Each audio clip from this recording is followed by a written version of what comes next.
2 oylikdan 2 yoshgacha bo'lgan farzandingizda quyidagi simptomlar kuzatilayotgan bo'lsa, demak bilingki, vitamin D yetishmovchiligi natijasida kelib chiqqan raxit kasalligi boshlangan. Birinchisi, bolaning sababsiz ko'p terlashi.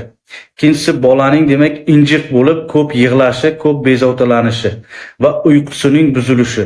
Ya'ni kechqurun bola tinimsiz demak vaqti soati bilan ko'p uyg'onib, yig'lab, bezovtalanib chiqadi. Keyingisi, sababsiz ich ketib qolishi yoki ich qotib qolishi. Bolaning ensasida va chakka sohasidagi sochlarning to'kilib ketishi. Bolaning liqildog'ini kech bitishi, bola tishlaridagi emal qavatining buzilishlari, ko'proq shirinlik berish bilan bog'lashadi ota-onalarimiz, lekin aslida vitamin D va kalsiy yetishmovchiligi bilan bog'liq bo'ladi bu muammo.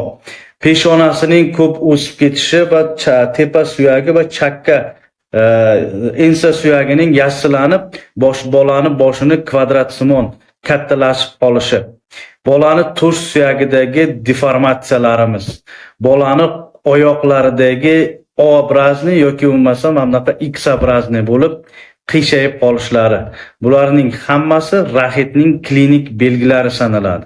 Raxit klinik belgilarini yo'qotishimiz uchun farzandingizga avvalambor yengil darajadagi simptomlar kuzatilgan vaqtda pediatrga murojaat qiling va vitamin D va kalsiy preparatlari berishni boshlang.